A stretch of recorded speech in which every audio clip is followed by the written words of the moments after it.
com a perspectiva da volta do Lula ao poder, forças não tão ocultas e muito terríveis farão de tudo para evitar qualquer privatização. Não faz sentido, afinal, vender os meios de roubo.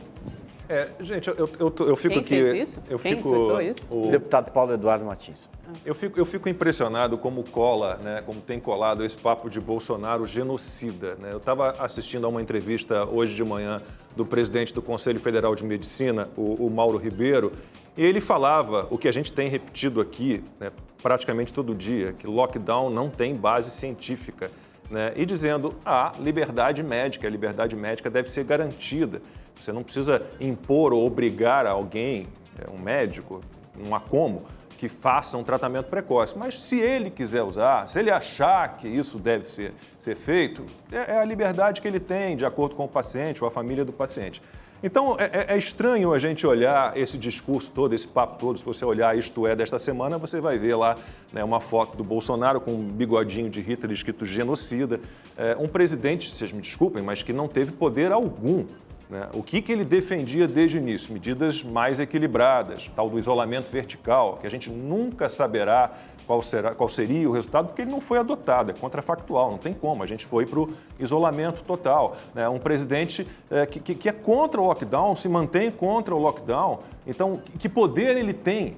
Ele entrou agora no STF, né, contra medidas restritivas no Distrito Federal, no Rio Grande do Sul e na Bahia. Marco Aurélio Mello, apesar de ter lá uma DIN de 28 anos atrás, recusou esse pedido do presidente, essa tentativa, né, porque disse que não tinha assinatura do advogado-geral da União ou de um advogado, mas a jurisprudência lá, né, de que 28 anos atrás foi aceito, e o próprio STF lá estava dizendo, olha, governadores, prefeitos e presidente, eles podem fazer esse tipo de interpelação assinando eles próprios esse pedido. Então, que poder teve o Bolsonaro até agora? Por que o Bolsonaro é genocida e o governador de São Paulo não é? Se o estado de São Paulo tem um resultado tão ruim no combate à Covid?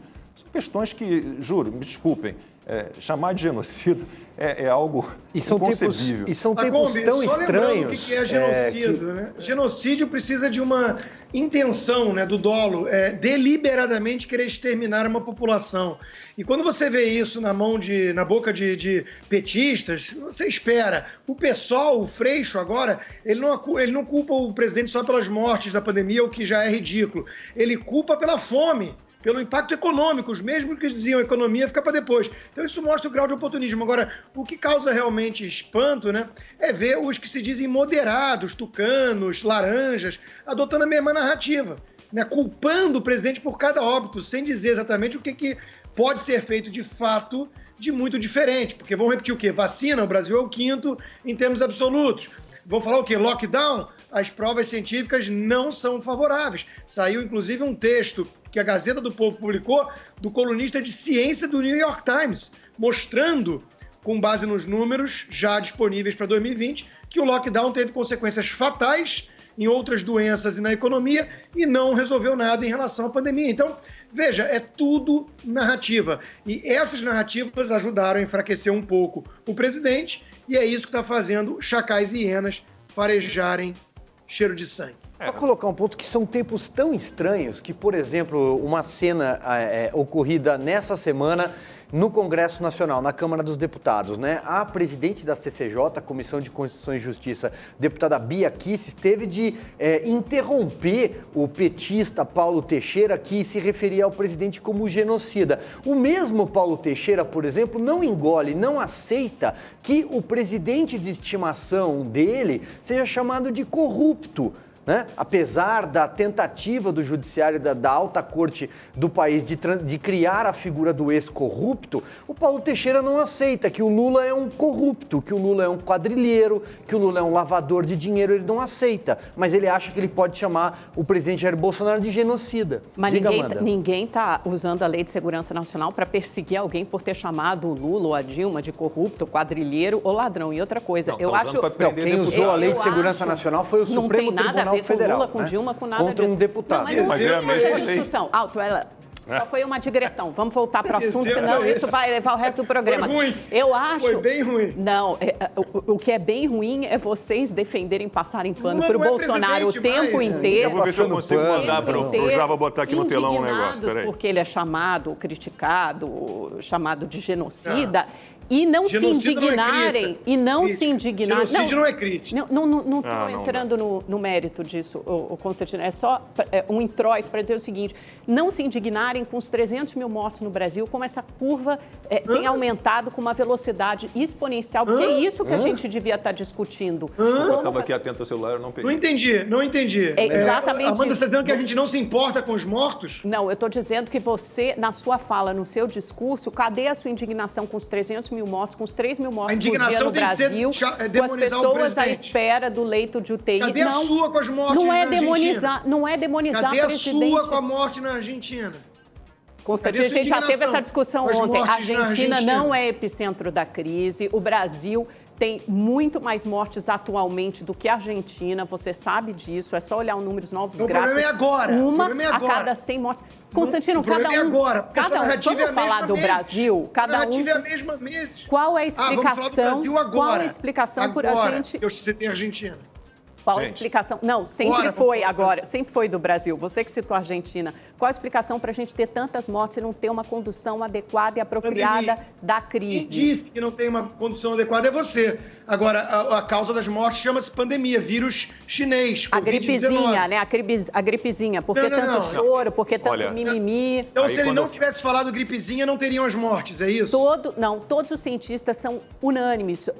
Tem uma entrevista agora do Carlos Machado, que é coordenador do Observatório da Fiocruz da Covid-19. Todos os principais, mais de 150 países do mundo adotam medidas de restrição, principalmente no momento agudo da pandemia como esse, porque é a única forma de você tentar salvar minimamente o sistema de saúde. Por que não está resolvendo para que ele não colapse? Não está resolvendo há um ano. Por que não resolveu em lugar nenhum? Porque tem um delay, já resolveu em muitos lugares e são adotados deixa eu falar de novo, porque é um abre e fecha intermitente. Não é fake news. Isso é fake news. Gripezinha. Que eu me lembre, numa entrevista a mim, ainda na Band, em janeiro do ano passado, o primeiro a se referir à Covid, nem existia o nome Covid ainda, como uma gripezinha, foi o Dr. Davi Wippe. Depois, Dr. Drauzio Varela. O presidente Bolsonaro falou, para mim, que tenho esse histórico de atleta, seria como uma gripezinha. Erraram sobre e voltaram atrás. Sobre toda a vida importa. Toda a vida importa. Estamos aqui todos preocupados, muito tristes com as 300 mil mortes. Só que nós não olhamos apenas essas 300 mil mortes. Nós olhamos todas as mortes não é só isso, de medidas Amanda quer que a gente culpe o presidente pelas mortes. Quais são todas as mortes não é só de isso, medidas restritivas? Elas terão, esse é o problema. Elas terão que ser contadas nos próximos 5, 10 anos, Amanda. Claro, a gente está fazendo uma opção aqui desequilibrada, tomando caminhos de desequilíbrio total absoluto. Qual seria o caminho equilibrado, então? Amanda, antes da pandemia, nós tínhamos 8% da população mundial vivendo na extrema pobreza. Nós temos hoje 9,4%. Quanto que é 1,4% de 8 bilhões de pessoas? E o que a gente São vai 8 bilhões, quanto é que dá isso? Dá 120 milhões, eu não sou muito bom de matemática. 120 milhões de pessoas atiradas à extrema pobreza, e pobreza mata. A gente está abrindo mão dessas pessoas. A gente está sofrendo com as mortes. Morre no Brasil políticas públicas para proteger essas pessoas, para proteger os vulneráveis. Fizemos o auxílio emergencial, é o maior programa de transferência de renda do mundo. 68 milhões de pessoas. Ajudou e agora é um auxílio 68 emergencial. milhões de pessoas. Lógico, fez certo.